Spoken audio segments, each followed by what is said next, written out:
Muy buenos días, sean todos bienvenidos a nuestra Escuela Nacional de Protección Civil, Campus Chiapas.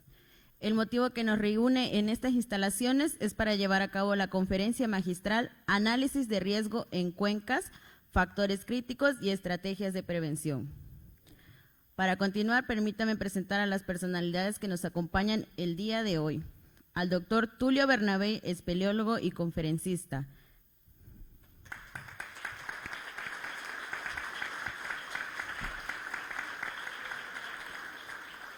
A la licenciada Amanda Margarita Martínez Trujillo, coordinadora académica de la Escuela Nacional de Protección Civil.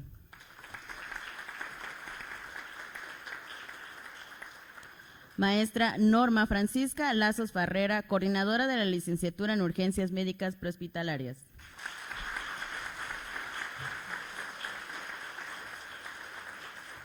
Al maestro Martín Aguilar García, coordinador de la licenciatura en Protección Civil.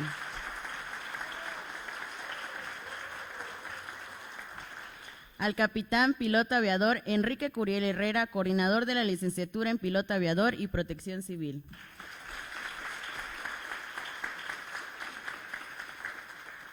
También se encuentra con nosotros nuestro director de la Escuela Nacional de Protección Civil, el capitán Juan Antonio Vargas Reyes.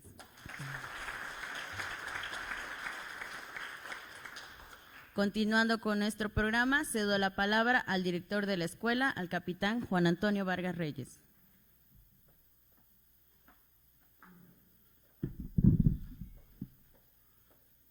Muchas gracias, muy buenos días, me da mucho gusto saludarlos y saludar a toda la gente que nos está acompañando, a la comunidad estudiantil que está participando con nosotros desde otros estados, también desde otros países. Nos da mucho gusto saludarlos, me da mucho gusto saludar y dar la bienvenida a la maestra Amanda Margarita Martínez Trujillo, coordinadora académica de nuestra escuela. Gracias, Amanda, por estar con nosotros. A la maestra Norma Francisca Lazos Farrera, coordinadora de la licenciatura en Urgencias Médicas Prehospitalarias de nuestra escuela. Gracias, maestra Norma. Al buen amigo y compañero, aliado de nuestra institución, también al capitán piloto aviador Enrique Curiel Herrera, coordinador de la licenciatura en Protección Civil y Piloto Aviador. Gracias, capitán. Al maestro Martín Aguilar García, coordinador de la licenciatura en Protección Civil de nuestra Escuela Nacional de Protección Civil. Gracias, Martín, por estar presente con nosotros. A la comunidad estudiantil, parte fundamental de nuestra institución. Sean todos ustedes bienvenidos. A los docentes que nos están acompañando aquí, que gracias a ustedes es lo que se está formando en la Protección Civil. A todos los docentes, sean bienvenidos. A mis compañeros directores que nos están acompañando, también sean todos ustedes bienvenidos. Y antes de finalizar, quiero compartirles que nuestra oferta académica que cuenta nuestra institución, en nuestra Escuela Nacional de Protección Civil, contamos con 2 doctorados. Actualmente tenemos el doctorado en Gestión Integral de Riesgos y Protección Civil, también el doctorado en Evaluación, Transferencia de Riesgos. Contamos con 3 maestrías, la maestría en Gestión Integral de Riesgos y Protección Civil, la maestría en Cambio Climático y Gestión del Territorio y la maestría en Desarrollo Humano. Asimismo, contamos con nuestras 3 licenciaturas, la licenciatura en Protección Civil, la licenciatura en Urgencias Médicas Prehospitalarias y la licenciatura en Protección Civil y Piloto Aviador. Asimismo, también contamos con 5 diplomados virtuales, Gestión de Riesgos de Desastres, Administración de la Emergencia en el siglo XXI, Resiliencia y Reducción de Riesgos de Desastres, Seguros Catastróficos y Administración de Riesgos e Integración de Programas Internos de Protección Civil. Cabe mencionar que también tenemos inscripciones abiertas para estos diplomados los 365 días del año. Contamos con 11 cursos cortos de capacitación, asesoría y capacitación que se imparte en nuestra institución. Y les quiero compartir que es un honor para nosotros. Iniciamos en enero, el próximo año en enero, iniciamos con una nueva especialidad, la de Emergencia y Vulnerabilidad Social de Protección Civil. Cabe hacer mención que tenemos actualmente en nuestra institución alumnos de Tabasco, Sonora, Ciudad de México, Estado de México, Tlaxcala, Puebla, Jalisco, Campeche, Quintana Roo, Baja California, Durango, Oaxaca, Veracruz, Nuevo León, Guanajuato, Sinaloa y Chiapas. Y en otros países, también en Europa, tenemos alumnos de Portugal, de España, de Holanda. De Sudamérica tenemos alumnos de Brasil, Ecuador, Guatemala, Nicaragua, Panamá, El Salvador, Honduras, Costa Rica, Belice y Colombia. Y de otro continente también, de África, de Angola. Tenemos docentes, el gran pool de docentes, orgullosamente mexicanos, que es lo que le da mucha fortaleza a nuestra institución. Asimismo, también tenemos docentes de Chile, Panamá, Portugal, Colombia, Argentina, Costa Rica, Italia, España y Japón.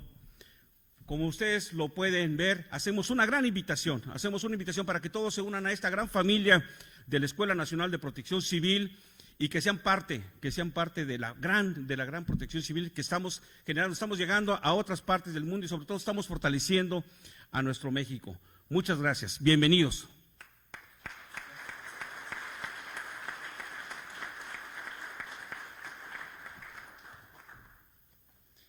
Continuando con nuestro programa, me permito leer un extracto del currículum del doctor Tulio Bernabei. El doctor Tulio Bernabei, periodista, escritor y director de documentales, nacido en Roma, Italia, estudió en ciencias en educación física y deportes y luego geología. Ha organizado más de 60 expediciones de exploración en muchos países del mundo, entre ellos México, Venezuela, Argentina, Costa Rica, Marruecos, Rusia, Ucrania, Turquía, Filipinas, Vietnam, Australia, Francia y Suiza. Es autor y director de documentales para National Geographic Television, Discovery Channel, Arte Europea, CBC Australia, Televisión Suiza, Española e Italiana. Sus obras han ganado importantes premios en Italia, España, Francia, Suiza, Polonia, México, Estados Unidos y Brasil. Como espeleólogo, visita Latinoamérica y en particular México, Argentina y Venezuela desde 1981. Ha contribuido a la exploración del cañón del río La Venta y de cientos de cuevas en todo México, así como el nacimiento de la espeleología en el estado de Chiapas. Es uno de los fundadores y actual presidente del Centro de Estudios Kársticos La Venta, con base en Tuxtla Gutiérrez, Chiapas. Fue profesor invitado e investigador en la Universidad de Ciencias y Artes de Chiapas, UNICACH, donde impartió cursos de espeleología, dirección y técnica de documentales, así como de lenguaje audiovisual. Es asesor de la Secretaría de Protección Civil de Chiapas. Desde el 2014 proyectó y realizó el Centro de Rescate Vertical y Espeleológico CREVES, entre otras actividades. Cedo la palabra al doctor Tulio Bernabei, quien expondrá el tema análisis de riesgo en cuevas, factores críticos y estrategias de prevención. Muy buenos días, buenas tardes para mí, ya que son las 6 de la tarde, son 7 horas de diferencia. Agradezco la invitación a escuchar.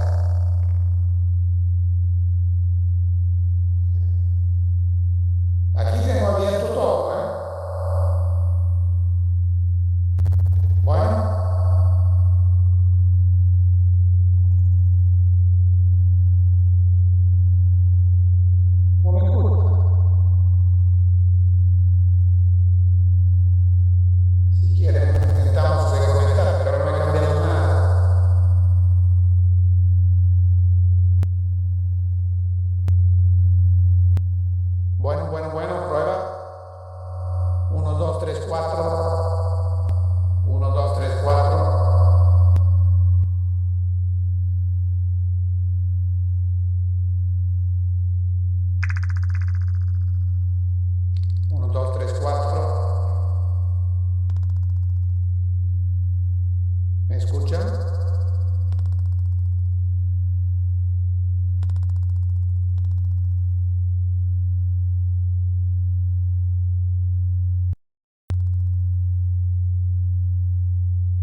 Podemos intentar reconectarnos.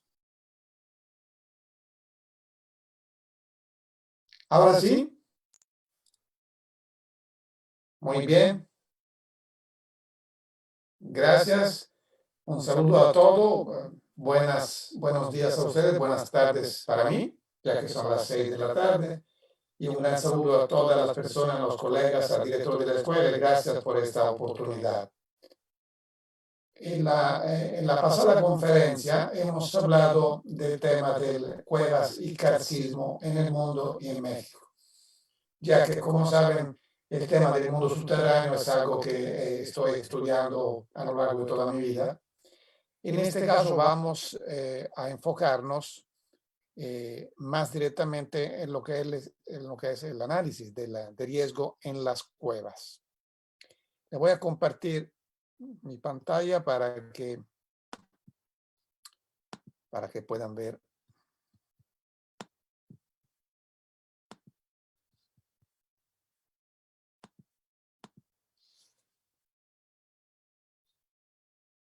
¿Sí se ve? Perfecto. Bueno. Hablaremos de factores críticos y estrategias de prevención respecto a lo que es el mundo de las cuevas. Vamos a pasar por 3 niveles, por 3 temáticas. Antes, las cuevas y el paisaje kárstico, que hemos visto la vez pasada, pero vamos a dar un pequeño resumen. Luego, lo más importante, las cuevas y el hombre, la interacción entre el mundo de las cuevas y el hombre. Y finalmente, algunas notas de factores de riesgo y prevención, aclarando que estamos tocando un tema nuevo, novedoso, es decir, no existe algo ya esquematizado y protocolizado sobre las cuevas a nivel mundial. Entonces, esto es muy importante y soy muy contento que se pueda empezar este tipo de diálogo e intercambio de datos en el marco de la familia de la Escuela Nacional de Protección Civil, porque es un tema nuevo a nivel mundial. Bueno, áreas kársticas, ya saben que me refiero a todas las partes de la Tierra, de la superficie terrestre, donde se encuentra la roca caliza y se pueden formar paisajes de este tipo, con cuevas, cimas y una morfología superficial muy abrupta, a veces muy compleja, con grietas y fracturas de la roca caliza. La vez pasada hemos visto que la formación de las cuevas se resumen esquemáticamente, de la mayor parte de las cuevas del mundo, se resumen esquemáticamente en este dibujo, donde vemos un corte de una plataforma de caliza, roca carbonática, carbonato de calcio, que se modela lentamente en la superficie con la formación de pequeños embudos que se llaman dolinas, o pozos, o cimas, o fracturas, y bajo la superficie la acción del agua abre, forma, crea oquedades, cuevas cada vez más grandes en función de la cantidad de agua. El agua abajo de la tierra en la roca caliza opera de 2 diferentes maneras. Una disolución química por la solución de carbonato de calcio y una erosión mecánica. Las 2 maneras combinadas forman lo que sabemos, lo que son todo el sistema de cuevas. También una mención a las cuevas volcánicas. Aquí vemos el Chichonal en nuestro estado. Y también se forman cuevas, se forman durante la salida de lava, de ríos de lava en algunos volcanes, no en todos. En volcanes explosivos no se forma. En volcanes con una forma de erupción efusiva, donde la lava sale aproximadamente no a través de explosiones, sino a través de ríos, como manantiales de lava. Y en este caso sí se pueden formar cuevas que se llaman tubos de lava o lábicos, que representan un porcentaje menor en el mundo, pero sí existen. A nivel de análisis de riesgo, pero la mayor parte de los factores son iguales, que sean cuevas en caliza, cuevas en lava o en yeso. Por supuesto, las cuevas volcánicas se pueden visitar o se puede entrar solamente cuando la erupción ya ha pasado desde mucho tiempo. Por ejemplo, ahora tenemos una erupción en curso en Islanda, en el norte de Europa, donde un volcán está generando este tipo de galerías, pero sabemos que los investigadores, los científicos, los exploradores tendrán que esperar mínimo un año para que la temperatura baje y pues se pueda acceder sin mayor riesgo a la parte subterránea de los volcanes. Bueno, adentro, abajo de nuestros pies, en la superficie cárcica, tenemos, bueno, en la superficie tenemos dolinas, que son estos embudos y valles chiquitos, pozos o sótanos, que son pozos más grandes. Luego adentro encontraremos varios niveles. Un primer nivel que ven aquí, donde están las galerías, las salas, los pozos, que es un nivel sin agua. Se llama zona fósil. Es la zona de primera formación de las cuevas, cuando el agua empezó a penetrar, empezó a trabajar, y entonces con el tiempo, con los miles y cientos de miles de años, el agua va bajando la acción del agua, el agua se transfiere a un nivel más bajo, como a una planta baja, podemos decir. Este primer piso o segundo o tercer pisos quedan sin agua, fósiles, pero pueden ser accesibles, obviamente, a través de pozos y galerías horizontales. De hecho, las cuevas turísticas que veremos normalmente se ubican en este tipo de cueva, una cueva fósil ya abandonada por el agua o en parte o totalmente. Luego hay una parte inferior donde el agua corre, se forman cascadas, ríos subterráneos y galerías sumergidas.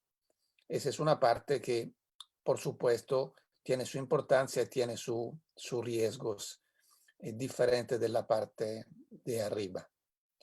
Y finalmente hay un nivel que llamamos de falda, un nivel freático, donde solo hay agua, pero sí pueden haber cuevas, porque depende de la formación, del tiempo de formación.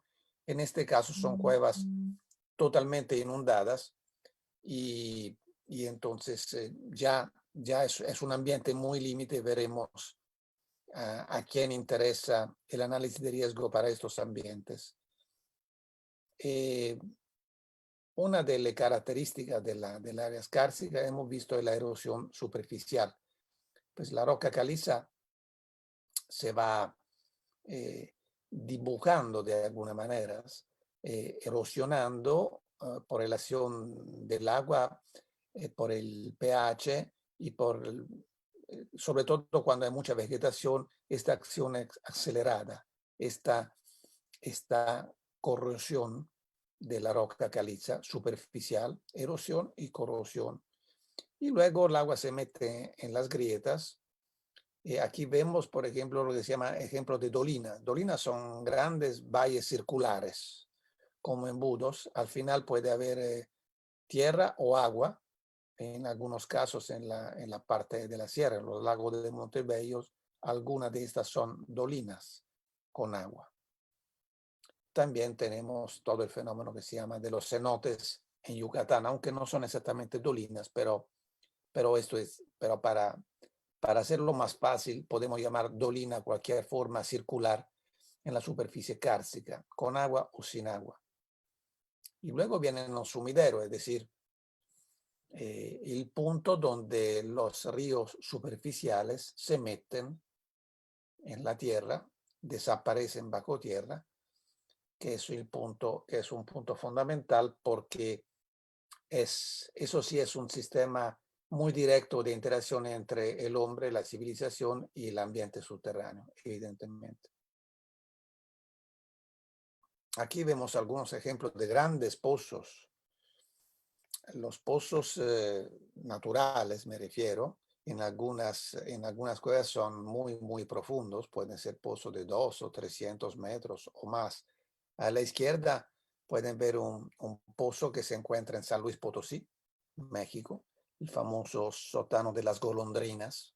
Son 350, más de 350 metros de profundidad, con una enorme botella con una abertura de 50 metros que al fondo es una sala, un ambiente muy grande, más o menos 300 metros. Entonces, evidentemente, estos grandes pozos son terreno para los exploradores, los que tienen las técnicas para poder vagar y subir en estas estructuras naturales.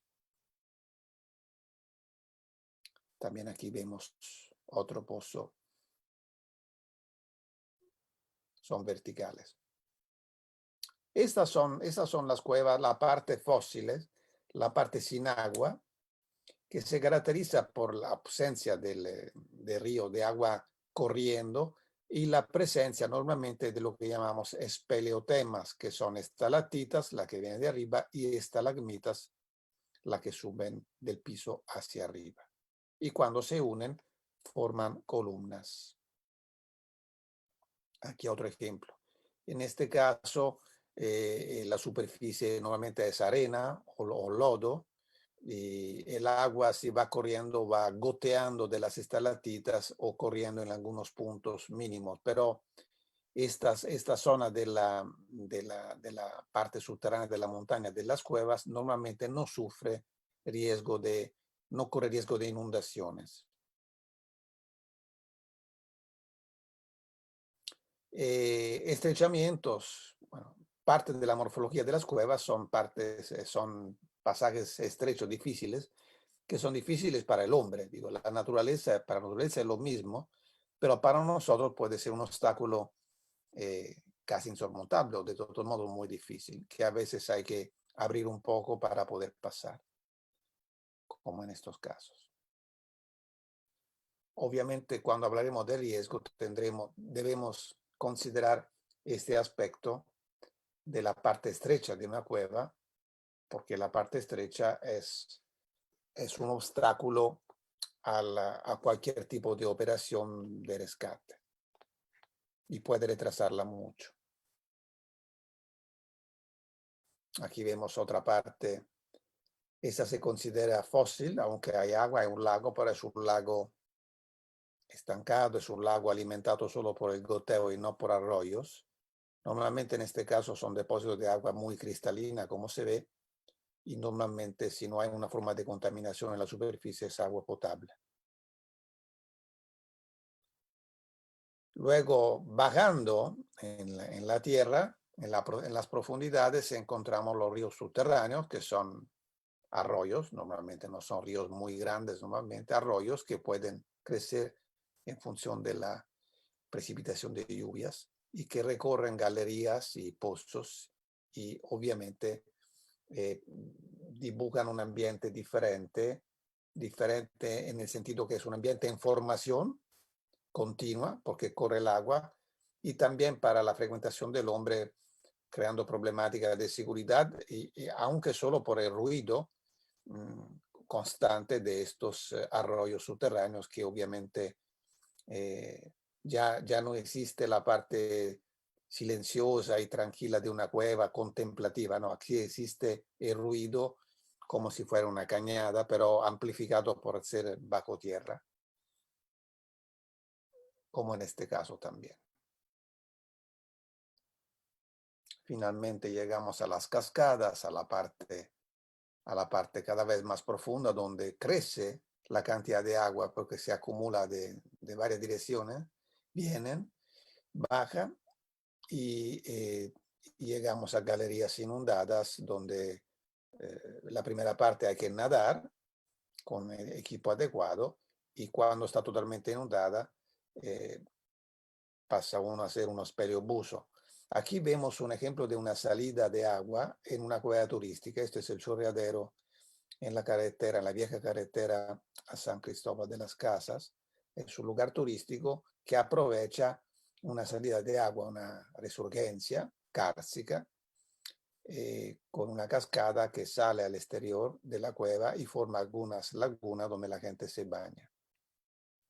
Aquí lo vemos más en detalle. Entonces prácticamente esto es un poco el destino final del agua que corre, que crea y corre, recorre una cueva. Al final tiene que salir, y a veces en lugares como esto que se pueden aprovechar, en otros casos a través de manantiales que casi no se ven o directamente bajo la superficie de algunos ríos o del mar.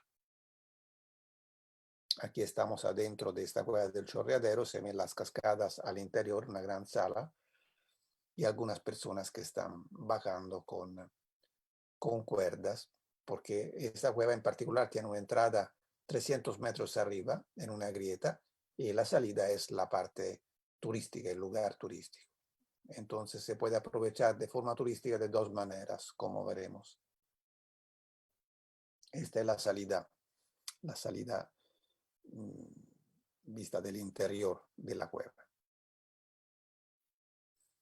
Bueno, de todo esto que tenemos, ¿cómo se dibuja una cueva? ¿Cómo podemos tener un registro? ¿Cómo podemos entender antes de entrar? A través de la topografía. Este es un ejemplo de una topografía que normalmente da un perfil en un plan, una vista lateral y una vista por el alto. Y obviamente la parte en plan nos permite ver en qué dirección van las galerías, dónde va la cueva. Esta cueva MHP4 se mueve de la entrada hacia, lo pueden ver, hacia el este, sureste, yo diría, y esa es la dirección donde va. Cosa que no se puede ver en el perfil, pero el perfil es interesante porque nos dice qué desniveles hay, qué pozos y cuál es eventualmente la problemática de caer o cómo vagar en estas cimas, porque se habla de cimas. En este caso tenemos una escala gráfica de 25 metros, podemos definir que estas entradas, que esa huella tiene varios pequeños pozos de entrada, 1, 2, 3, 4, 5, casi 6, más o menos entre 5 y 15 metros de profundidad. Entonces en la superficie, esta cueva tiene 5 entradas. Prácticamente uno puede entrar de diferentes partes, pero llega a la misma galería. También aquí, esta por ejemplo, es una topografía interesante, municipio de Cintalapa. Esta cueva hay una entrada inclinada, luego un pequeño pozo aproximadamente de 10 metros, y este pozo da acceso a un lago subterráneo, como pueden ver en azul. No se sabe la profundidad, aquí no está dibujada, no han sondado, pero evidentemente para esta cueva tiene una importancia seguramente a nivel de recurso hidrogeológico, porque probablemente esta agua, este lago tiene una buena cantidad de agua, es agua potable. Aquí también tenemos un perfil en un plan. En este caso, la orientación de la cueva es al contrario, a suroeste.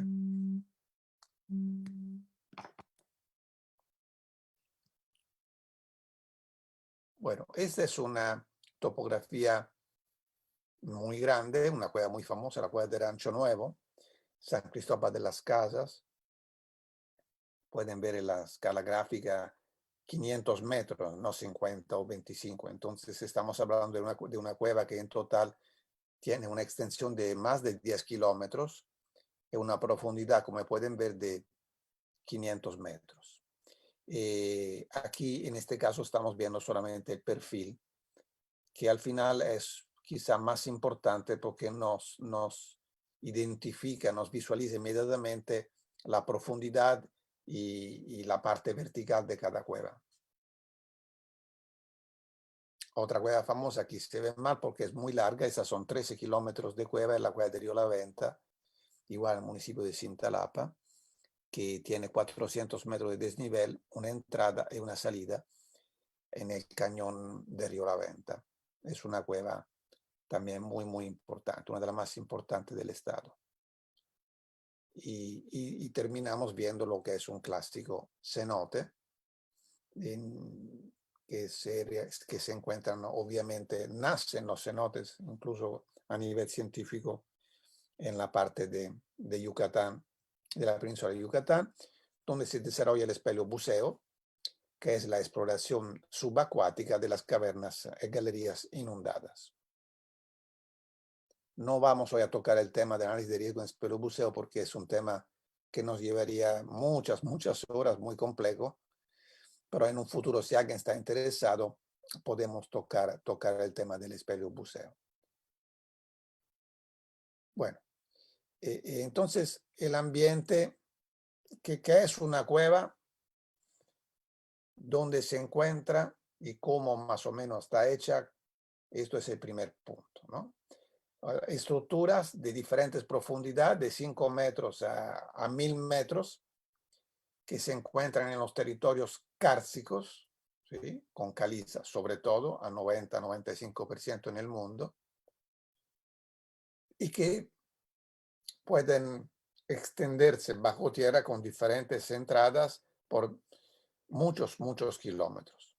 Piense que la cueva más larga del mundo se encuentra en Kentucky, la Mammoth Cave System, explorada por generaciones de espeleólogos e investigadores norteamericanos, y tiene actualmente una topografía que mide más de 600 kilómetros de extensión. Una sola cueva que corre por más de 600 kilómetros con una exploración que tiene un siglo de duración, porque evidentemente no se puede explorar toda una vez, ¿no? Pero para darle una idea de cuánto puede extenderse el fenómeno subterráneo en cualquier parte del mundo. Bueno, hablando de interacción entre cuevas y el hombre, ¿qué es esto? Son estos aquí vamos a ver los factores que nos llevan al análisis de riesgo. Tenemos 6 temáticas importantes que son estas: el territorio, donde están las cuevas; el trabajo, es decir, donde el hombre trabaja en cuevas; el uso turístico; la exploración espeleológica; la investigación y las tradiciones. Esos son los 6 factores de interacción entre el hombre y el mundo subterráneo y las cuevas. Vamos a verlos uno a la vez. En Chiapas hay muchas cuevas, mucha caliza. Hablamos de Chiapas, pero luego hablaremos en general. Más o menos entre el 55 y 60% del territorio es kárstico. Entonces, lo que ven en verde son a nivel geológico montañas, sierras conformados por calizas. Eso se puede repetir a nivel nacional en México, viendo que toda la parte de la península, por supuesto, es pura caliza porque se trata de una plataforma coralina de caliza de carbono de calcio y totalmente sin ríos subterráneos. El agua corre toda bajo tierra, donde los cenotes son como ventanas a los ríos secretos que corren abajo. Ese es el territorio que nos interesa. El territorio kárstico, su misma morfología, nos lleva a un análisis sobre las estructuras que pueden ocasionar riesgo para la frecuentación humana.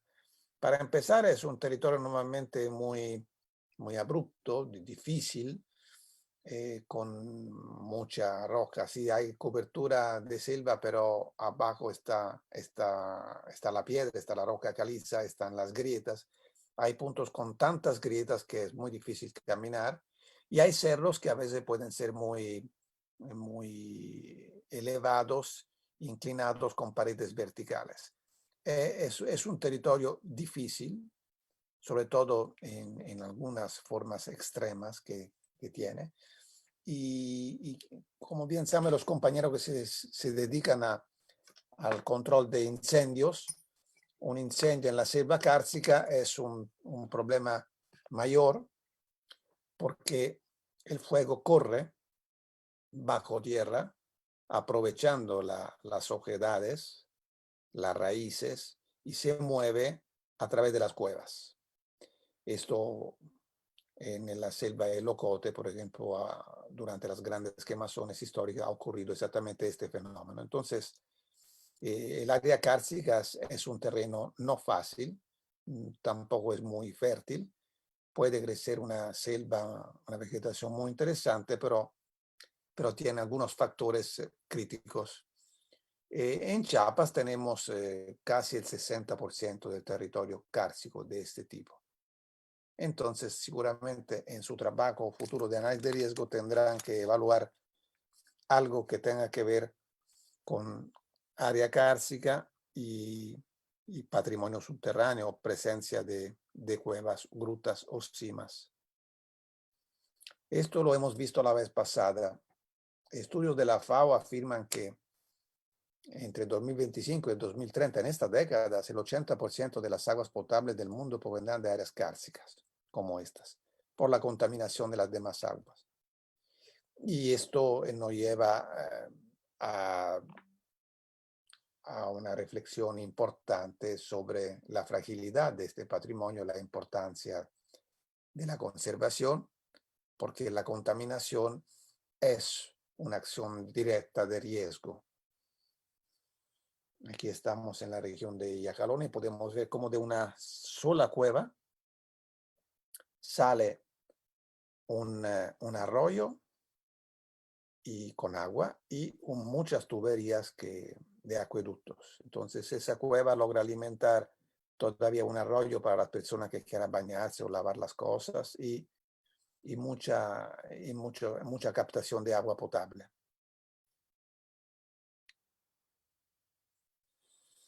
La problemática vinculada a las aguas subterráneas es la contaminación, ya lo hemos visto la vez pasada. En un análisis de riesgo, el tema del agua es fundamental y la contaminación es primordial. ¿Por qué? Porque las cuevas todavía están consideradas como lugar escondido donde se puede tirar basura o contaminantes de varios tipos sin que pase nada, sin que nadie lo ve, antes de todo, y luego sin que pase nada. En realidad no es que no pasa nada, es que las cuevas se transforman en acumuladores, en contenedores de contaminantes y poco a poco van soltando la contaminación en función de la lluvia y de cómo se mueve todo el contaminante, toda la acumulación dentro de una cueva. Entonces es un tema,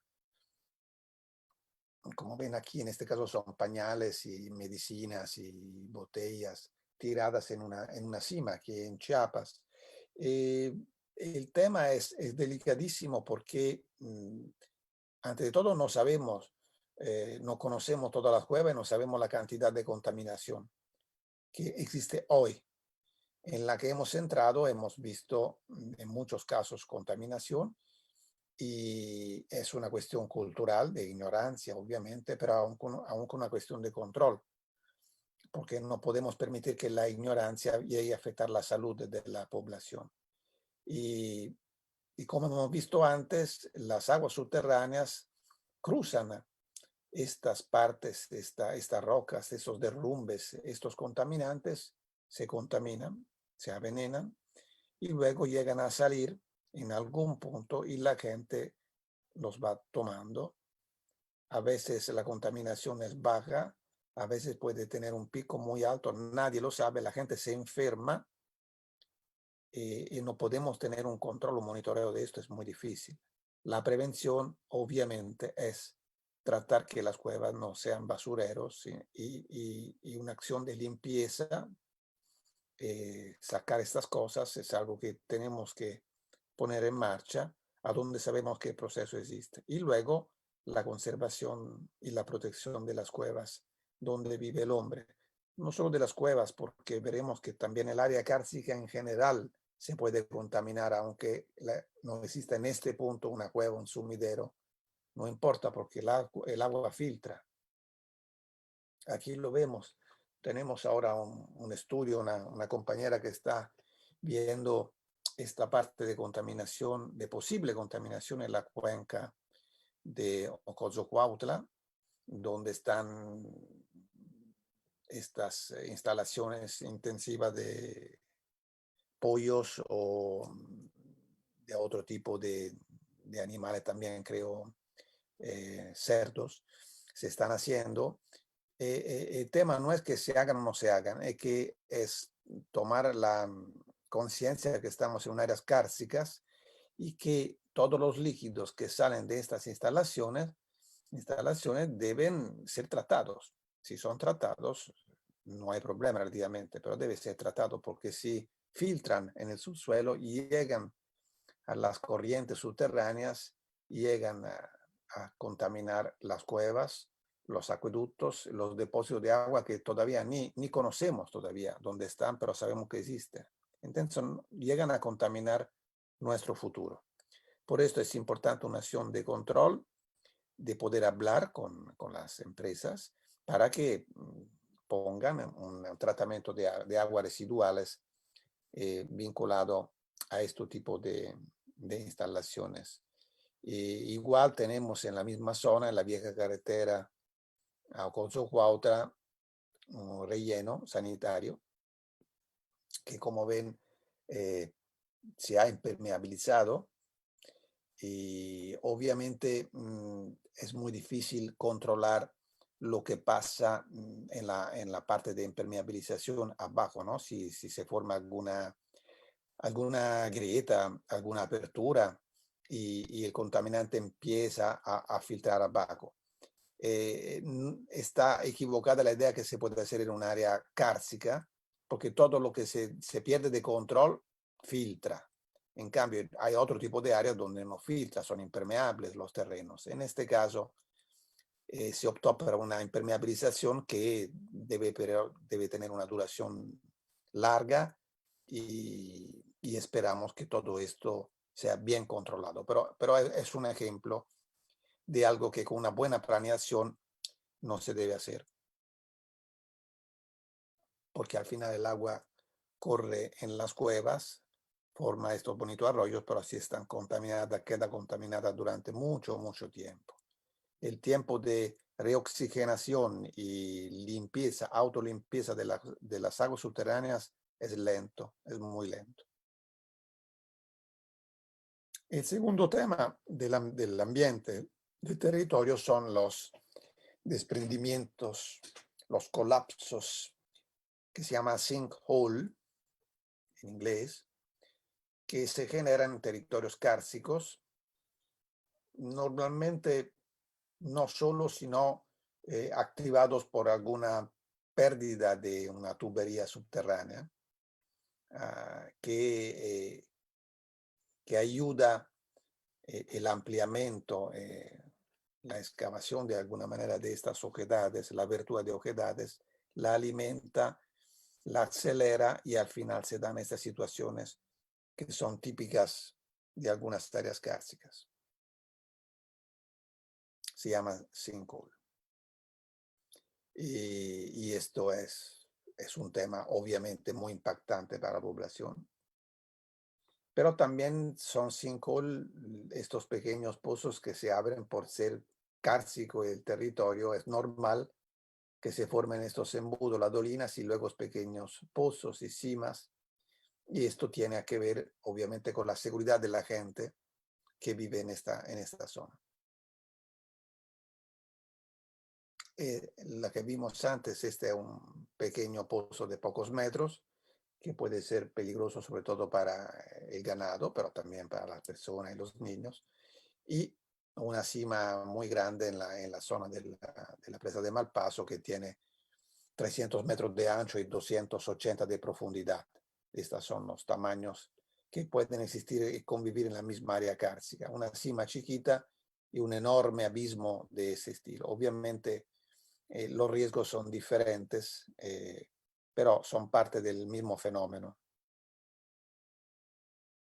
Entonces, resumen, los factores del territorio que debemos tomar en cuenta, los principales en el área de riesgo son la contaminación de agua subterránea y sinkhole o los colapsos y pozos y cimas. Son los tres aspectos que donde cuando el hombre vive en un territorio cárcico, son los tres temas, macro temas que debemos tener a la mente en un análisis de riesgo del territorio. Luego del territorio tenemos el trabajo. Hemos dicho, hay gente que trabaja en cuevas. Bueno, en realidad sí. En donde minas naturales, podemos pensar al ámbar, a la parte de Simocovel. También hay cuevas donde se cultivan hongos. Hay cuevas donde, ahora menos, pero antes se sacaba fertilizante, abono fertilizante para el campo, el guano, ¿de dónde? Del guano de los murciélagos. Esta es una situación importante a nivel sanitario porque en el guano de los murciélagos se puede encontrar un hongo que se llama Histoplasma capsulatum, que produce una enfermedad llamada histoplasmosis. Es una enfermedad importante. A mí me ha tocado explorando cuevas, no solo en México, de ir en algunas partes aisladas donde todavía al día de hoy algunos campesinos van a sacar guanos, abono de la cueva, porque obviamente es un fertilizante buenísimo, orgánico y todo esto. Pero el riesgo es que respiren, inhalen estas esporas de hongos de histoplasma capsulato que se colocan en los pulmones y dan una enfermedad que se llama histoplasmosis, que se debe curar porque es seria, puede ser grave y hasta mortal, pero hay que saber qué es. Y las análisis no son tan fáciles o de todos modos no son tan seguras. Hay que repetir varios test. Hay falso positivo, falso negativo. Y finalmente, si la curación es un antimicótico, son medicinas, se llaman Sporanox, que se encuentran en farmacia, aunque baratas, pero hay que saber. Al contrario, la gente lo que hace, a veces se enferma, le empieza a tener temperatura, tos, gripa, y piensa tener una enfermedad normal y se toma un antibiótico. El antibiótico es exactamente lo que favorece al hongo para que se desarrolle más y más con rapidez. El antibiótico es equivocado, el antimicótico. Entonces sucede que ha sucedido que las personas no mejoran, al contrario, cada vez más débil, hasta pasarse algunos meses hospitalizados. Y puede llegar hasta la muerte. Esto es listoplasmosis con la presencia de murciélagos y guano. Y también se trabaja en la cueva para la conservación de alimentos, porque las cuevas tienen un clima constante durante todo el año, húmedo pero constante, y a veces es positivo para conservar alimentos. Entonces, en estas situaciones hay gente que pasa mucho tiempo en cueva o muchas horas diarias, y el análisis de riesgo es diferente respecto al territorio o al turismo o al espeleólogo. Son trabajadores y en este caso hay que calcular exactamente en qué ambiente se mueven, con qué seguridad, luego veremos la seguridad respecto al ambiente y cuánto tiempo. El turismo. El hombre interactúa con las cuevas también en el turismo, que se divide en dos categorías generales, clásico y de aventura. Para clásico entendemos el turismo en las cuevas turísticas normales, fáciles, donde pueden entrar todos o casi todos. El de aventura es el turismo con uso de cuerdas, rappel, buceo en parte, que no es la exploración espeleológica, es turismo, pero un turismo de alto nivel técnico. Hablando de turismo, bueno, tenemos en Chiapas un emblema, ¿no? Un ejemplo del turismo, que es el árbol de Navidad del Cañón del Sumidero, que se genera a través de una cueva, porque la cascada que formado el árbol de Navidad viene de una cueva cárcica alimentada por la parte alta del cañón, 500 metros arriba, el agua se infiltra y sale ahí. Entonces, está muy vinculada al turismo en este caso. Estamos al centro de una área cárcica y el turismo, el mayor emblema del cañón es generado por una cueva. Es la cueva turística clásica como la que trae, esta es la Gruta de Rancho Nuevo en San Cristóbal de las Casas. Y este es interesante, luego lo platicaremos bien, pero estas son las guías. Cuando uno recorre la cueva, estas guías que son indígenas, locales, te acompañan de la entrada hasta el fondo de la cueva y si quieres te dan un paseo de aventura, lo llaman ellos, más allá. Cuando termina el andador, el pasillo turístico, puede uno seguir un poquito con el casco, la luz, transformándose, entre comillas, en un espeleólogo explorador. Y las guías son ellos. Cosa que por un lado es positiva porque están trabajando, por otro lado hay un factor de riesgo importante que luego veremos. Otro ejemplo de cueva turística, la cueva del Mamut en Los Altos. Aquí estamos en el chorreadero, la han visto antes, la cueva de 300 metros de profundidad que entra arriba en la sierra y sale en el sitio turístico, que se puede recorrer utilizando cuerdas, arneses y trajes húmedos, ya que está uno mucho tiempo en el agua, un agua fría de 10 grados más o menos. También el turismo de aventura puede llegar a la parte de cuevas fósiles, pero no abierta al público, donde la luz es la simple luz de los espeleólogos, no de los espeleólogos, de los turistas con equipamiento de espeleólogos, que es diferente, y van a visitar. Es una forma de turismo de alto nivel, más técnico, más difícil, pero es turismo. Son los dos aspectos. Bueno, luego viene la exploración espeleológica. La frecuentación espeleológica es importante porque es la que nos da a conocer el mundo subterráneo. Las topografías son posibles porque alguien ha entrado, ha explorado y lo ha hecho, así como las fotos. Ahora, para entender lo que es la exploración espeleológica, es un discurso largo. Le voy a dar algunas informaciones para su cultura personal, para que sepan más o menos cuando hablamos de espeleología o de espeleólogos de qué estamos hablando. Los espeleólogos entran a cuevas con ropa adecuada, que normalmente es algo interior, dependiendo del clima de la cueva, si está fría o caliente, y un traje externo que permite resistir, aguantar y no lastimarse en este tipo de ambiente cuando uno tiene que pasar arriba de las rocas. Y las cuevas normalmente tienen pozos y los pozos se bajan y suben con un equipo ya consolidado y codificado de ascensor para bajar, para descender y puño para subir con el crawl. En cualquier curso de espeleología, en cualquier escuela o cualquier espeleólogo utiliza en todo el mundo este equipo.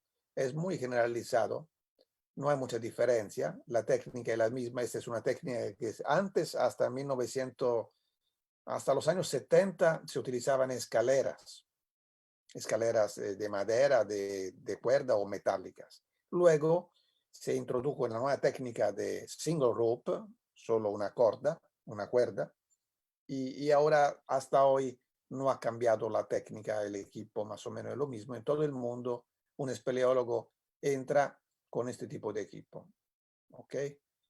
Y se utilizan los mosquetones que ya conocen, han visto, pero son mosquetones específicos dedicados a la espeleología y al tipo de trabajo de los espeleólogos.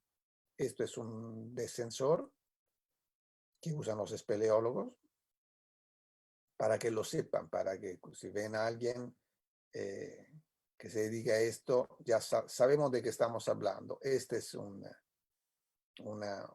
dibujo de cómo va descendiendo y manteniendo la cuerda en las manos. Y al contrario, para subir se utilizan dos puños o un puño y un bloqueador ventral, se llama así, para subir en la cuerda, a lo largo de la cuerda, para subir los pozos, las verticales. Obviamente descender es más fácil y subir en contra de gravedad es más pesado, puede ser muy pesado dependiendo de la forma física de cada uno, de la carga que uno está llevando y de la altura del pozo. El material que se utiliza como cuerdas son cuerdas de nylon o perlon. Aquí puede ver una lista nada más para que sepa que se van de los 8 milímetros hasta los 10, 11 milímetros cuando mucho. Normalmente está todo codificado entre 9 y 10 milímetros. Son cuerdas que aguantan entre 2000, entre 1800 hasta 2700 o 3000 kilos, 3 toneladas. Entonces todo el sistema de los espeleólogos está pensado para aguantar mucho más, obviamente, del peso y de las maniobras, pero se está calculando que pueden haber caídas, pueden haber situaciones donde rápidamente el peso de una persona se duplica o triplica o puede ser mucho mayor. Entonces, las cuerdas tienen un nivel de... Obviamente, todo esto son certificados.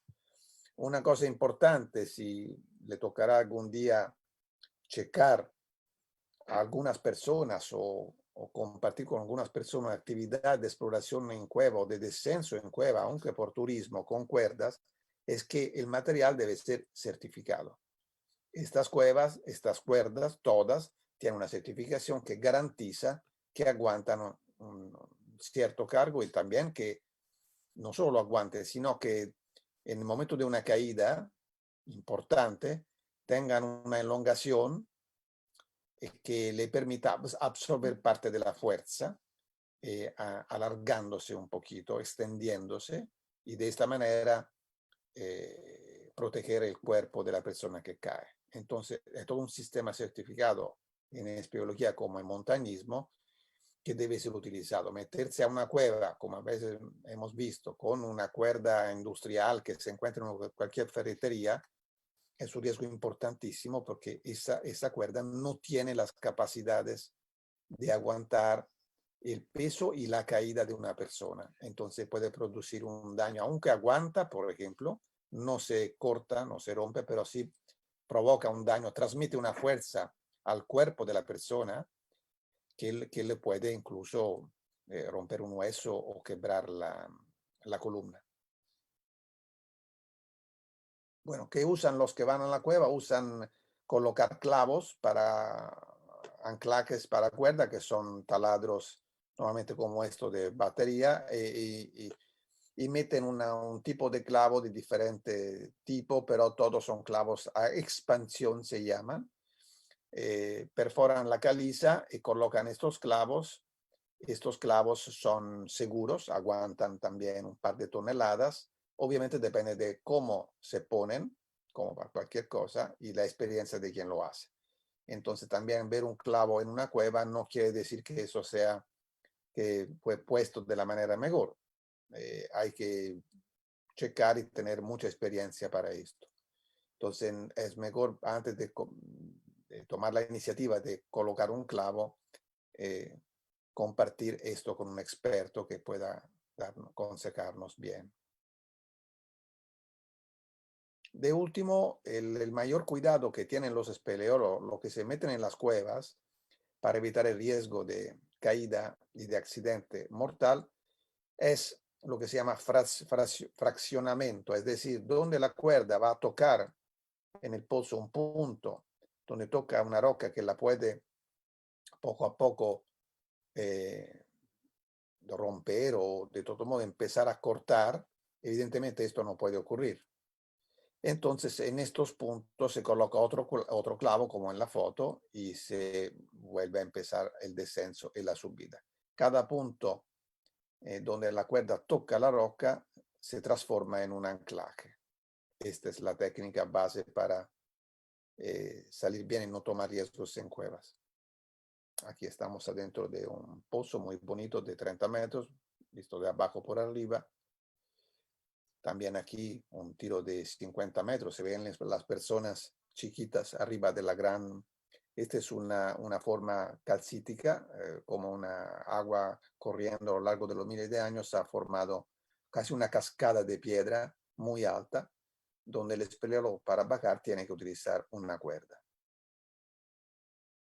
Aquí pueden ver también dos ejemplos de técnicas de cuerdas de diferentes maneras para hacer para obtener resultado que todo sea seguro.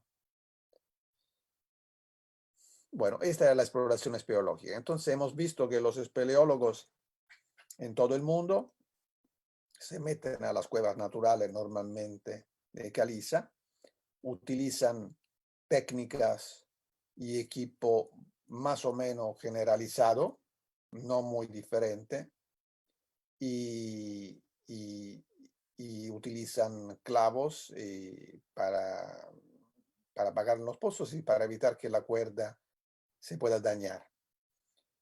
Obviamente, el análisis de riesgo en una actividad espeleológica es una cuestión espeleológica. La deben hacer los espeleólogos más experimentados que puedan evaluar si un clavo está bien, si la cuerda toca o no toca, o cuánto toca y todo esto. Pero es bueno que ustedes sepan cómo funciona todo lo que es la investigación espeleológica. Esto funciona para una cueva de 15 metros y de una de 1500 de profundidad. Se puede quedar uno media hora o una semana. Es lo mismo, la tecnología, el equipamiento, la manera, las técnicas de moverse, descender y subir son las mismas. Luego tenemos la investigación. A las cuevas entran los investigadores, que no son espeleólogos, no son turistas. Son investigadores normalmente, sobre todo en México y en Chiapas, interesados en la frecuentación antigua de la cueva, la arqueología, como en este caso.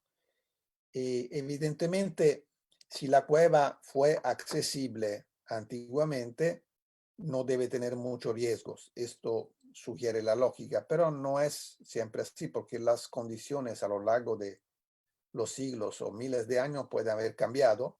Una cueva seca puede ser nuevamente inundable o al contrario, pueden haber derrumbes, instabilidades, los temblores pueden haber cambiado alguna situación.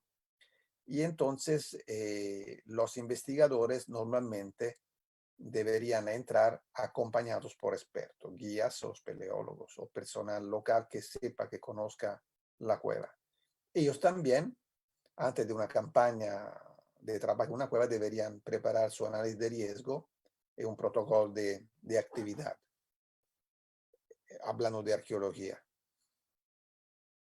Aparte que en algunos casos hemos visto que los antiguos frecuentadores de cuevas, como las cuevas tenían, el inframundo tenían un significado muy importante a nivel simbólico, religioso, ritual, a veces esta gente se metía en cuevas difíciles o con cuerdas antiguas o con construcciones de madera, con tapancos, tapés y una serie de estructuras que ya no existen, que pero ellos utilizaban para acceder. Entonces, acceder a una cueva arqueológica no quiere decir automáticamente que sea fácil. Y luego van adentro de las cuevas los investigadores de biología, sobre todo, porque tenemos las tres grandes categorías de habitantes de las cuevas, ¿no? Que la ciencia llama trogloxeno, troglofilo y troglobio. Trogloxeno se entiende los animales que caen por casualidad, que no viven, no tiene nada que ver con la cueva en su ciclo de vida, pero pueden encontrarse, sobre todo en la primera parte, como en este caso. Y si se quedan adentro mucho tiempo, pueden empezar a tener modificaciones genéticas. El troglófilo, el amigo de las cuevas, es, por ejemplo, el murciélago, que pasan parte de la vida adentro, pero también van afuera, de cacería o por otro tipo de necesidad. Y el último, los troglobios son sobre todo insectos o pequeños crustáceos o peces o anfibios que se han quedado en las cuevas durante cientos de generaciones y ya no salen, ya pierden algunos, los ojos, por ejemplo, el color, y se quedan adentro. Y estos son extremadamente interesantes para la ciencia porque muchas veces son nuevas especies. Entonces, entre los troglobios. Entonces, los investigadores van a buscar este tipo de animales y animalitos y, por supuesto, se toman el riesgo general de entrar a una cueva, dependiendo de dónde van y qué van buscando y cuánto se meten adentro. También en tiempos recientes entran mucho los microbiólogos. Son investigadores que estudian la fauna micróbica, bacteriana sobre todo, en las cuevas, porque se ha visto que en las cuevas existen colonias de bacterias totalmente nuevas, a la ciencia, desconocidas, de las cuales no se conocen la capacidad, por ejemplo, medicinal. Pueden ser bacterias muy, muy útiles en contra de alguna otra bacteria o pueden tener función antibiótica.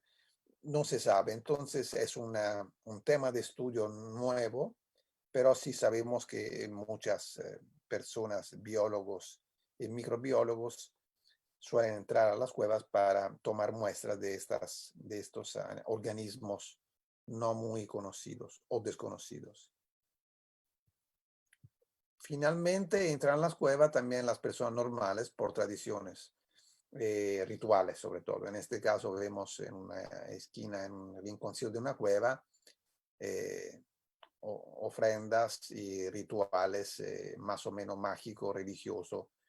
Por supuesto, culturalmente las cuevas, el inframundo siempre ha estado muy importante para el hombre y sobre todo en algunas regiones de Latinoamérica esto todavía sigue la parte de culto, sigue una frecuentación, por supuesto más o menos escondida, pero es un aspecto de interacción entre hombre y cuevas importante porque sí existe y normalmente la gente se mete de noche o en momentos diferentes, no muy visibles, entonces se pone en una situación de mayor riesgo porque no es una actividad codificada o de alguna manera programada y organizada, es una actividad instintiva, simbólica, improvisada con todo lo que esto conlleva. Bueno, entonces hemos visto un poquito todo lo que puede ocurrir, quién puede entrar y por qué. Vamos un momento a hablar de un tema importante a nivel de análisis de riesgo, que es el radón, el gas radioactivo. Es un gas radioactivo natural que se encuentra, que sale de la profundidad de la Tierra, de las grietas, y normalmente se libera en la atmósfera, en el aire. Cuando encuentra un ambiente cerrado, como son las cuevas o algunos sótanos, se puede acumular. Y una acumulación muy importante, una exposición muy importante a este gas puede dar formas de cáncer. Se mide en millisievert, MSV, y becquerel por metro cubo, BQ sobre M metros cúbicos. Lo importante para nosotros es que la ley europea e italiana, y ahora yo conozco la italiana, pero nos dice que en una cueva, que en general no debemos recibir más de 500 becquerel metro cubo por año y menos de 3 milisievert por año. ¿Qué quiere decir esto? Quiere decir que normalmente no pasa nada. Si voy a una cueva de vez en cuando, la exposición es mínima. Pero si trabajo en una cueva, si estoy mucho tiempo, permanezco durante el año para mucho tiempo, sí necesito medir la porcentaje de radón en este punto, en esta cueva. Me refiero a ellos. Estos muchachos, cuando uno va a la gruta de Rancho Nuevo, San Cristóbal, abren, o sea, a las 9, a las 10 de la mañana, van al fondo, se meten adentro y esperan el turista. Y pasan todo el día así. Yo los vi la mañana, a mediodía, pues salen, luego regresan por la tarde y se pasa mucho tiempo adentro. Entonces estaría interesante medir la emisión de radón natural en esta cueva donde alguien está trabajando mucho tiempo al año.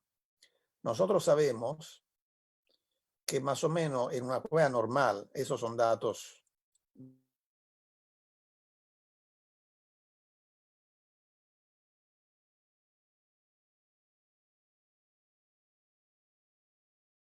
once, hablo de milisievert, ¿ok? 1.11.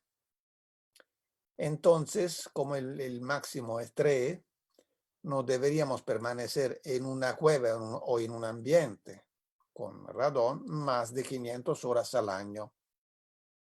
Si calculamos que estos muchachos que trabajan en la cueva se la pasan mínimo, yo diría más, pero ponémosle 6 horas diarias, ya con 85 días de trabajo reciben la cantidad máxima, 510 horas, los 3 milisievert. Entonces, yo dudo que solamente se queden 85 días al año, que son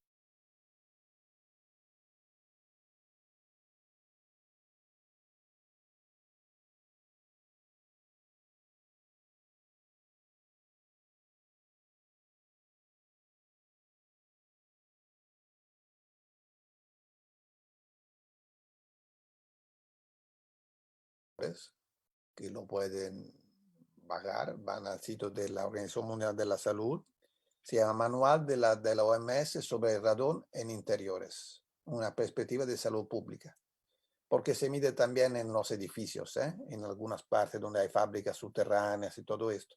En cualquier lugar cerrado, bajo tierra o casi bajo tierra, el radón es un tema importante, porque lleva al cáncer. ¿Cómo se mide? Hay muchos aparatos, costosos y menos costosos. Aquí, por ejemplo, este es un aparato que es como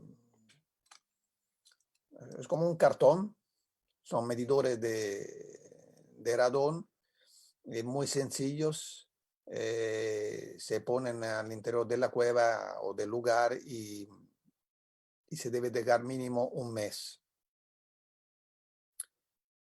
Pero puede quedarse mucho tiempo y te da un dato sobre la cantidad de radón de lo que nos interesa. Esto es una empresa italiana, pero se vende, son medidores de radón, se venden en todo el mundo. Esto es un aspecto de análisis de riesgo que sí es, creo que debemos tomarlo en cuenta. Como esto es un esquema que ya conocen, aquí también cuando hablamos de cálculo de riesgo, mezclamos daño y probabilidad y tenemos diferentes categorías. La 1, el mínimo probabilidad que ocurra, la 2, casi nunca ocurre, la 3, ocurre a veces, la alta ocurre con frecuencia y el máximo 5, cierto o casi cierto que ocurra. Esto se mezcla con el impacto sobre el daño sobre las personas, sobre la gravedad del impacto. Entonces, el mismo esquema teórico tiene que ser aplicado a las cuevas, considerando no aceptable el grado, el cálculo, el riesgo mayor de 12, aceptable de 5 a 12 y no importante menor de 5. Nada más que el cálculo del análisis de riesgo en cuevas es una temática nueva donde hay que experimentar, donde hay que meterse. Vamos a ver rápidamente sobre qué temas. Hemos visto análisis de riesgo necesario sobre el ambiente, sobre el equipo, instalaciones y sobre el utilizo de los equipos. Son los tres grandes temas, ¿no? El ambiente en sí y lo que hace el hombre y cómo los utiliza. Como ejemplo, en el ambiente deberíamos tomar en cuenta en análisis de riesgo de una cueva entrando la posibilidad de caída de piedras, de obstrucción de alguna parte que se mueva y te impida caminar o moverse libremente, la inundación, si llega a ser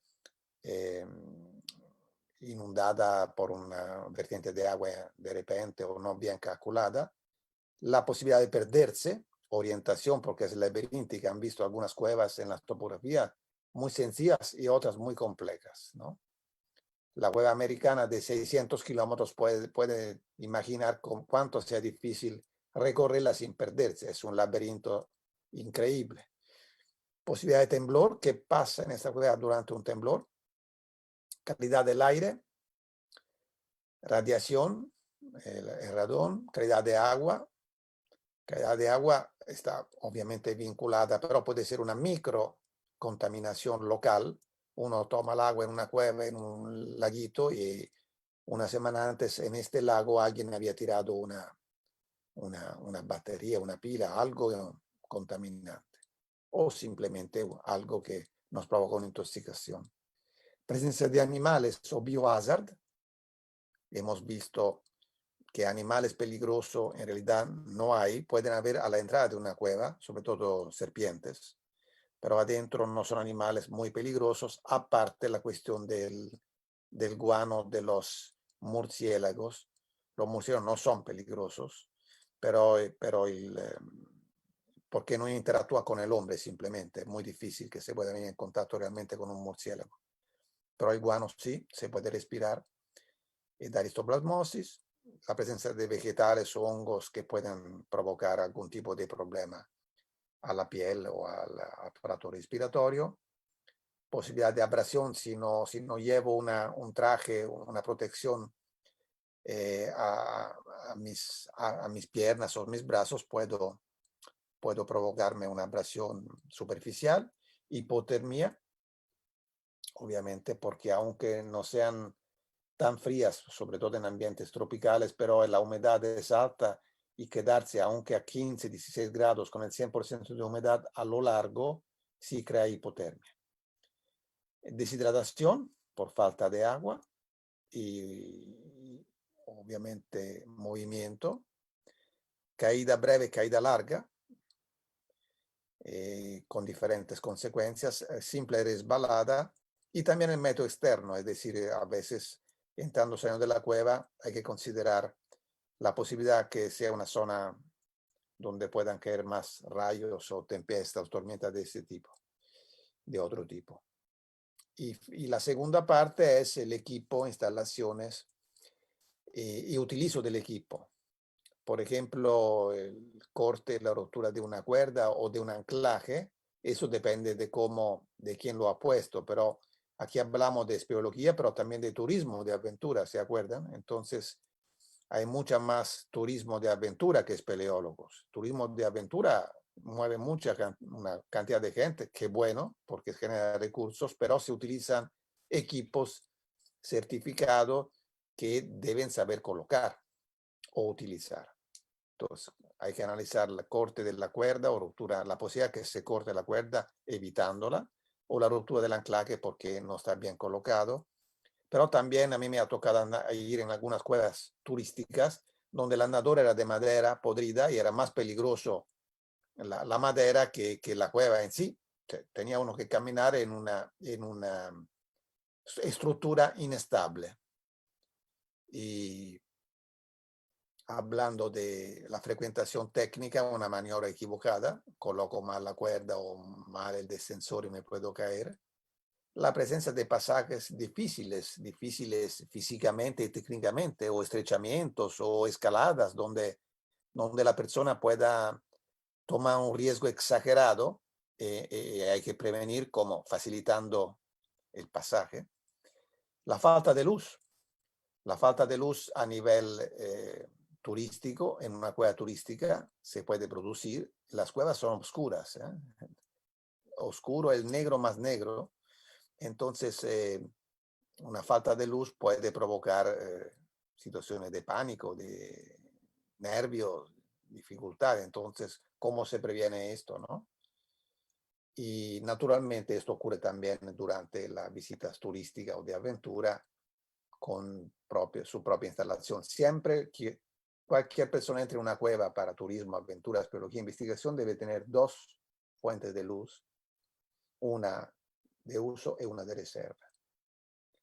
Luego viene también la posibilidad de un choque eléctrico, porque las cuevas son húmedas. En las cuevas turísticas a veces la instalación eléctrica puede haber puntos críticos que con el tiempo se deterioran y puede llegar a provocar un choque eléctrico. Entonces, en ese sentido es necesaria un análisis previa de la misma instalación turística. Y mucho más. Este solamente es un primer paso. Lo hemos visto tratando de entender qué es el mundo subterráneo, de entender quién se acerca al mundo subterráneo o no se acerca, pero vive ahí, y qué tipo de riesgos pueden provocar las actividades humanas relacionadas al mundo subterráneo. El trabajo de análisis de riesgo no está hecho. Esos son estímulos para ustedes, son temáticas. Hay que empezar a analizar el territorio de nuevo y tomar esto como ejes para profundizar y analizar detalladamente cada situación. Esta es el sentido de esta conferencia. Gracias y espero preguntas.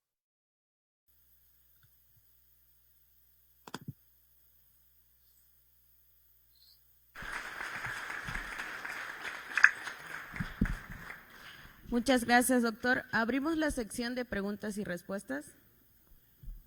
Sí.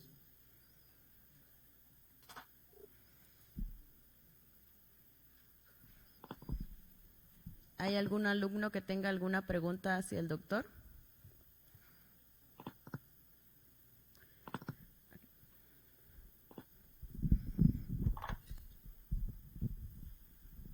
Doctor Tulio Bernabé, buenas noches para allá. Alejandro Hernández, director de reducción de riesgos de la Secretaría de Protección Civil. Me llamó mucho la atención, sobre todo porque a mis alumnos, usted presentó una tabla de estimación de riesgos, ¿sí? Una matriz sobre probabilidad e impacto.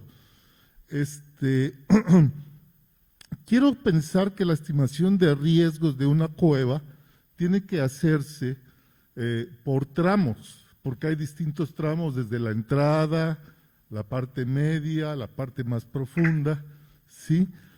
Y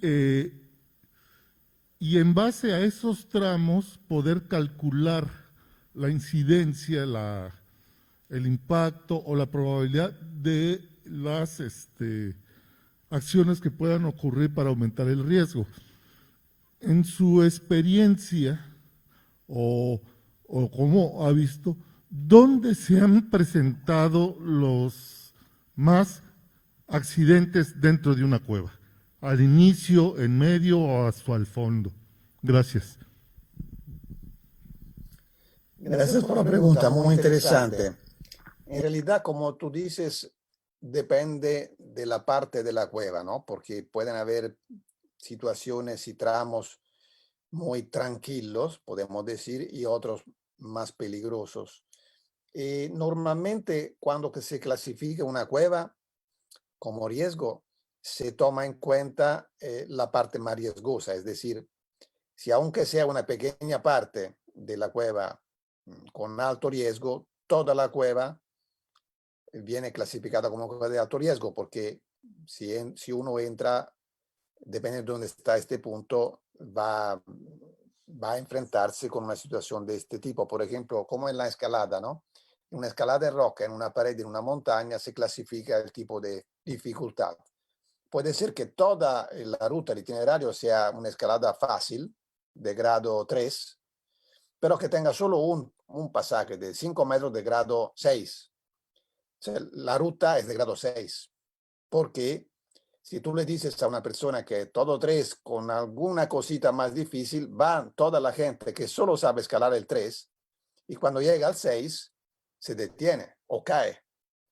Entonces, el sistema es decir a las personas, el grado más alto, esto es de todo. En realidad, no es así. En las cuevas no se ha llegado a tener una clasificación como en la ruta de escaladas en montaña. También es un tema interesante, ruta de dificultad. Normalmente, en la parte donde ocurren más accidentes son las partes acuáticas, con agua, donde son los sumideros, porque es muy difícil entender cuando uno entra y no llueve lo que pasa cuando llueve. Porque no hay datos. Nadie entra en una cueva cuando llueve normalmente. Entonces no hay monitoreo y se transforman a veces las cuevas en un lugar infernal. Una lavadora, realmente una lavadora de agua a todos lados, y la gente, aunque se ponga en situación segura, a veces se espanta o se la lleva la corriente. Entonces la mayor parte de accidentes es una mala evaluación de riesgo de inundaciones. Inundaciones con agua rápida, me refiero, no solo el agua que poco a poco crece. Eso no es tanto, porque uno puede encontrar lugares seguros. Me refiero a situaciones con agua corriente y corriendo donde la persona no tiene tiempo de ponerse en salvo. Estos son los ambientes más complicados.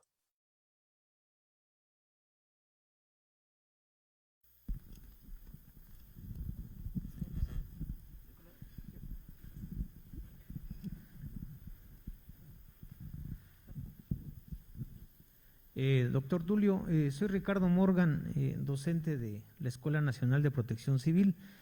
Primero agradecerle pues que nos haya compartido esta gran experiencia, sobre todo sus conocimientos y aportes que ha dado a Chiapas. Pregunta, en días pasados, en la semana, fui a Cintalapa y fuimos a un rancho, visitamos una cueva. Pero la pregunta es, hoy el turismo verde, el turismo de aventura, sobre todo el europeo hacia Chiapas, es cada vez más evidente y administrado por comunidades, ejidatarios o algunos empresarios que están, vamos a ir migrando a ese tipo de turismo. ¿Quién debe de dar el permiso, supervisar, porque allí hay una biodiversidad, un ambiente, si es propicio o no para explorarlas, o si es propicio o no para el turismo propio, este turismo de aventura? Platicaba usted de las esporas del guano, de hongos, incluso se dice la transmisión de la rabia hacia el ganado vacuno y todas aquellas especies que viven y conviven en la cueva. Entonces, ¿quién pudiera decir, antes de aventurarse a abrir un negocio o espacio para como turismo en la cueva, quién nos debe de dar ese permiso o supervisar? Y tampoco sacar o eliminar los murciélagos, las abejas, las víboras, etcétera, ¿no? Entonces, ¿qué hacer? Es la pregunta. Es una gran pregunta, maestro y amigo. Esto no está regulamentado tampoco en otras partes del mundo. Está regulamentado solamente en las áreas protegidas, siendo parte del área protegida, siendo una zona integral o una zona particular de protección total, se puede regulamentar, pero la mayor parte de las cuevas en el mundo no están en áreas protegidas. Aquí hay una propuesta de ley que define las cuevas como lugar para protegerse, por definición, ¿no? Independientemente del territorio, pero no estamos a esta altura todavía y debería ser a nivel del impacto humano sobre las cuevas la Secretaría de Medio Ambiente, yo creo, a dar reglas de lo que se puede o no se puede hacer. Pero al respecto de la actividad de turismo, la cuestión de análisis de riesgo debemos tomarla, yo creo, en cuenta nosotros como Protección Civil.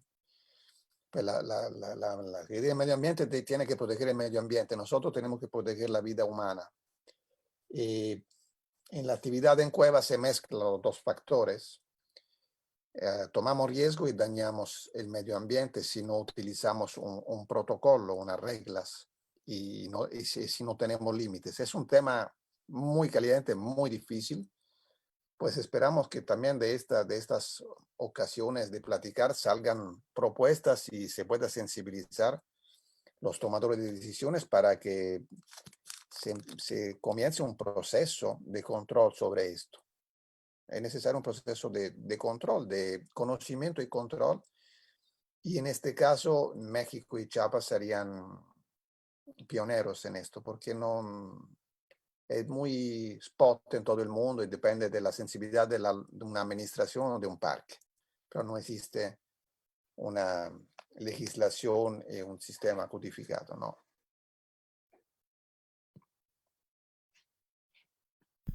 Doctor, ¿alguna otra pregunta? Sí, buenas tardes. Buenas tardes, doctor. Soy Sergio Alfaro, de primer cuatrimestre de la licenciatura de Urgencias Médicas. Mi pregunta es acerca sobre el gas radón. Nos comentaba de que 200 horas de exposición equivale a 1.11 milivoltios de la exposición a ese gas.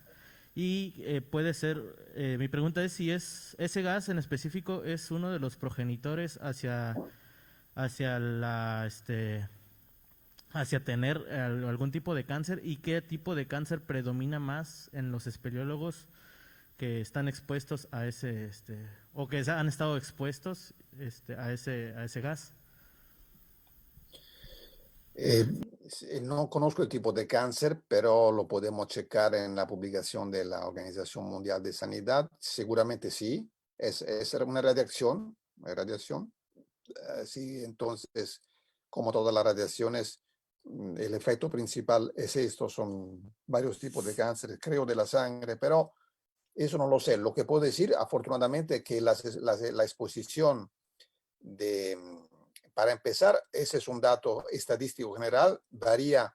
Hay cuevas donde hay poco radón y entonces las 500 horas pueden ser 1000, y otro lugar donde hay un poco más, entonces las 500 horas deberían ser reducidas. Los espeleólogos normalmente no pasan muchísimo tiempo en las cuevas, no pasan tanto tiempo en un año en las cuevas. Entonces, normalmente para los espeleólogos no es un riesgo que se toma en cuenta. La verdad, ningún espeleólogo se preocupa mucho de esto.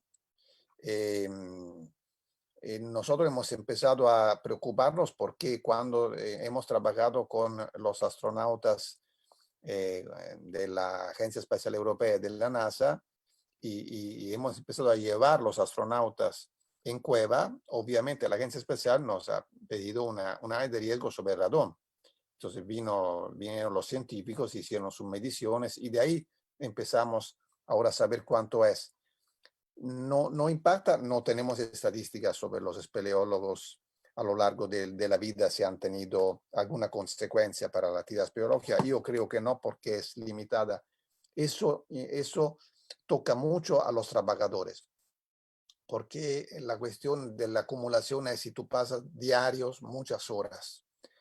Por eso me preocupan mucho las guías, las pequeñas guías turísticas, porque pasan muchas horas ahí sentados y el ambiente parece tranquilo, estoy sentado, no pasa nada, estoy ahí, escucho música y en este momento estoy absorbiendo algo que no está medido.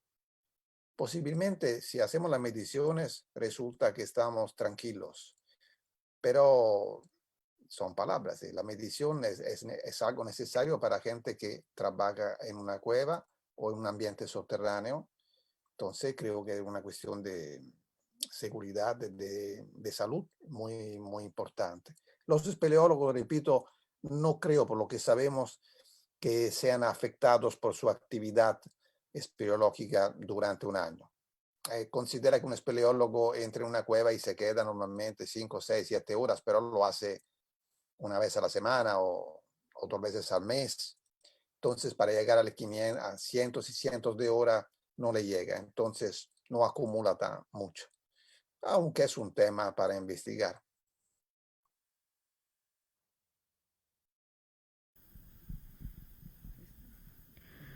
Muchas gracias, doctor. Para continuar, cedo la palabra al doctor Luis Manuel García Moreno, secretario de Protección Civil del Estado de Chiapas.